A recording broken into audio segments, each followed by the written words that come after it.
Comment bien démarrer un nouveau distributeur en seulement 5 étapes? C'est tout simplement le tips, la méthode dont je vais te parler dans cette vidéo. Déjà dans le marketing de réseau, la plupart des gens passent la majorité de leur temps et de leurs efforts à recruter de nouvelles personnes. Puis ensuite, ils gâchent tous ces efforts en laissant le nouveau distributeur livré à lui-même, incapable de savoir comment faire ni dans quelle direction aller. Donc les professionnels du marketing de réseau ne font pas comme ça.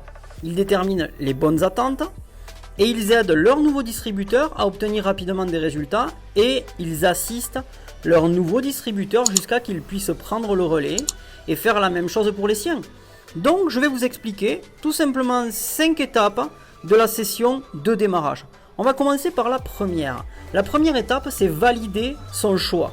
Il convient de valider le choix que votre nouveau distributeur vient de faire et bien sûr de le féliciter pour ce choix qu'il a fait en lui précisant que c'est le bon et en l'accueillant bien sûr chaudement dans votre groupe.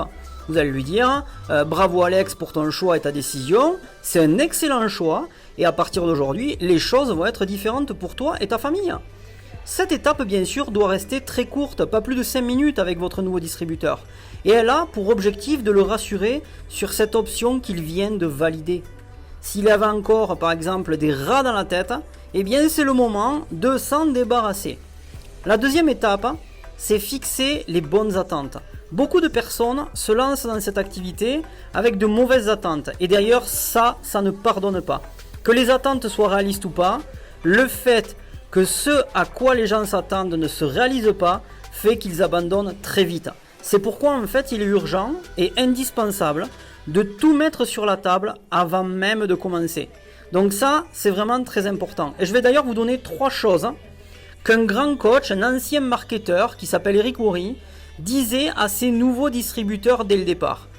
La première chose, c'était si tu réussis dans ce business, ça sera à cause de toi et pas à cause de moi. C'est toi qui vas faire en sorte que ça arrive. Et également, si tu échoues dans ce business, ça sera à cause de toi et pas à cause de moi.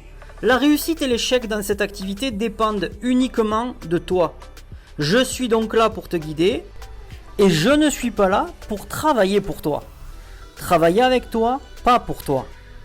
Ça, c'est quelque chose qu'il faut dire vraiment dès le départ. Deuxième point que disait Eric Worre à ses distributeurs, ce que tu as besoin de comprendre, c'est que mon travail, c'est de t'aider à devenir autonome et indépendant de moi, aussi vite que possible.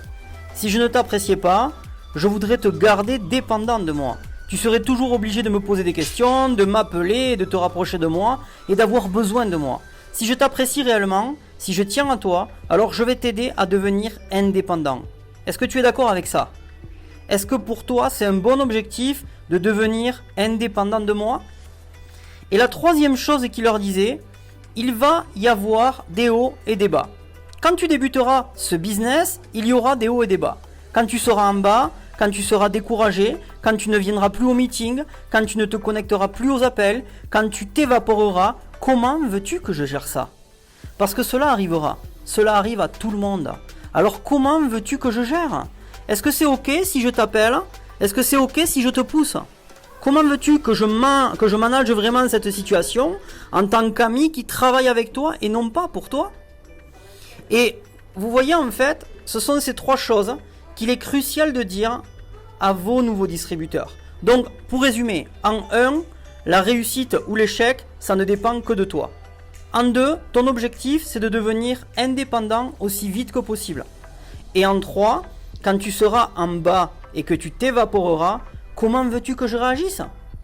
En fait, il faut que vous sachiez que Eric expliquait que cette approche est tellement plus intéressante que celle du sponsor enthousiaste, vous savez, qui explique à son filleul qu'il ne doit pas se faire de soucis, qu'il s'occupe de tout, que tout va bien se passer, etc. Avec ce type de discours, le nouveau distributeur a tendance à se mettre en retrait et à attendre de son parrain que les choses arrivent. Tandis que cette mise au point, dès le départ, permet au nouveau distributeur de comprendre qu'il va être coaché, mais que l'objectif final est qu'il soit indépendant rapidement. Il est important de lui rappeler que même s'il n'est pas seul en affaires, il est avant tout en affaires pour lui seul. Maintenant, passons à la 3e étape. J'appelle ça la checklist. Il convient vraiment d'avoir une checklist des différentes choses que votre nouveau distributeur doit faire pour avoir toutes les chances de réussir. Chaque compagnie, bien sûr, a son propre guide de démarrage rapide, ou peut-être malin, mais voici ce que vous y retrouverez essentiellement. En 1, s'assurer que votre nouveau distributeur va commander les produits ou les services les plus appropriés pour son cas, bien sûr, et selon votre compagnie. Ensuite, vérifiez s'il a besoin d'une commande automatique mensuelle pour être qualifié. Cherchez à lui faire tester, bien sûr, les produits avec lesquels il aura tout simplement les meilleurs résultats, afin qu'il développe bien sûr un attachement émotionnel aux produits qu'il partage. Pareillement, si votre société dispose peut-être d'échantillons, vérifiez bien que votre nouveau distributeur a tout ce qu'il lui faut pour commencer du bon pied. En numéro 2, vous devez vous assurer que votre nouveau distributeur dispose des bons outils. Vous savez à présent à quel point il est important d'avoir recours à des outils pour présenter ne serait-ce que votre activité et développer un grand réseau. Donc passez en revue avec lui les différents outils dont il dispose et expliquez-lui dans quel ordre ils vont être utilisés tout au long du processus de parrainage. Ok ? En numéro 3,